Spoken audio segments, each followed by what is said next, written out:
Okay, this is interview 3 in the kiln crash. So, how did you end up working here? I ended up working here. I actually worked in another crash and it got closed. Well, she decided to close down. The one was kind of older and that. It was a small crash like here as well. I ended up then just sending out my CVs, and obviously then I just got the call for here really quickly actually, so it was great. Okay, cool. You would implement the Astria curriculum. Like, would you ever encounter like barriers or anything when you're trying to implement it with the kids? Yeah, probably sometimes, but like, because obviously something. I panic now. Don't worry about it. Like, so barriers, so like something that I can't do. Yeah, like that stuff that would stop you, like through using the things, or would like hinder your ability to teach the kids, if you get me?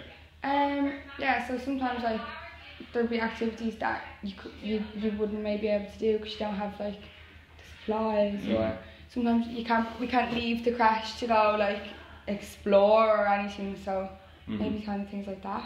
Oh, so like you're hindered by like this whole space of the crash? Yeah. Yeah. Like all confined? Yeah. Okay.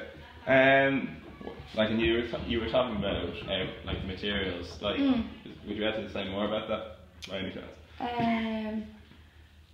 I can't think.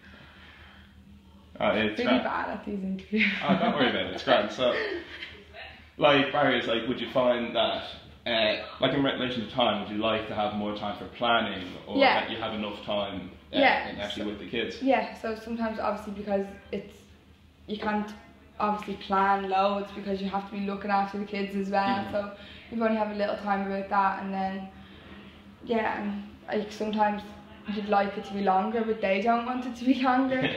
They don't enjoy it, and sometimes just doesn't work out then how you want it to be. Yeah, and nobody wants to be there trying to drag along kids through stuff they don't want to be doing. Yeah. Okay, cool. What do you think the role of play is in supporting a child's development like? Really important, I think.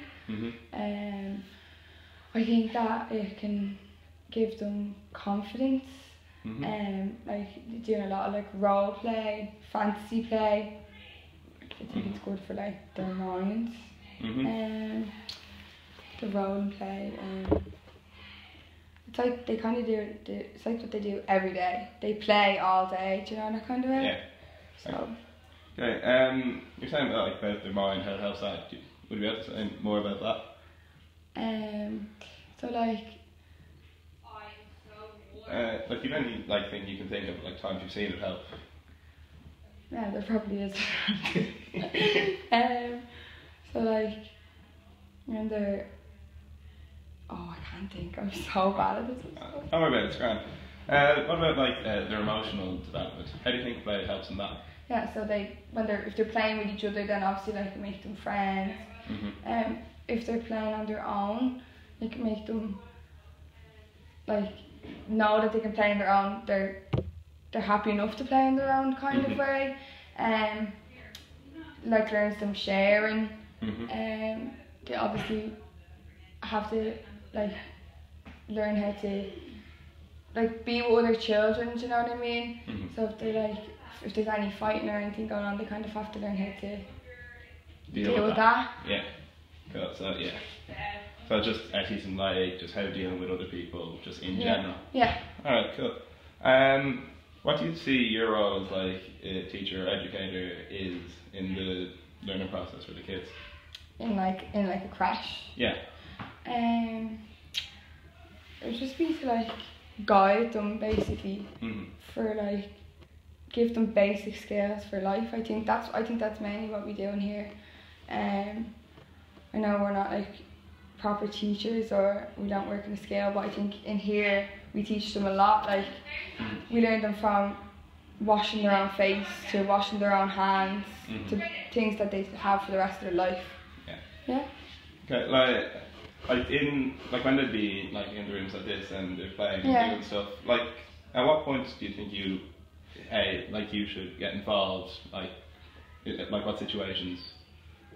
So like when should we kind of like step in? Yeah. So do you mean like if they were like hurting each other? Or? Kind of like if you see a kid and they're trying to do something and it's not really working out for them. Yeah.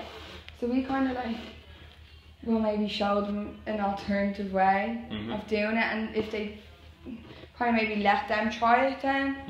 So they're not like, we're not like kind of like, no, this is not how you do it. It's kind of like we gotta, or maybe like do it this way. Yeah. Do you know the kind of? So you just kind of let them try to work it out for themselves and just kind of show them the general direction, let them try to work it out. Yeah. Okay. Were you ever working in an early childhood setting and before the Astra curriculum came in? No, I've always kind of used Astra. In the last place I worked, I wouldn't say they implemented Astra as much as they do here. So it would have been kind of, it was supposed to be there, but it wasn't there, if you know that kind of way. Here we kind of, everything we do is based on Astra. But in the last place I worked in, it was kind of like, you're kind of free to do what you want kind of thing, which is not good either. Because there's no like real structure. Yeah. Okay. Do you think there's been like adequate training for using the Astra curriculum? No. No? I don't think so really. Like when I was in college we do an Astra, and then I think you mostly learn Astra when you're in the crash. Like I know you have to do a lot of it in college, but I am done level 6. And I felt like I'd learned more in here than I did about it before I came in here. Ah, okay, from working in the last place. Yeah. Well, like, or in here I think mostly. Okay. So so you think there should definitely just be more further training and be able to use Astra as a whole? Okay. Well, that's grand. That's everything. Is that it? Yeah, cheers. Is that really quick? Yeah, that's grand.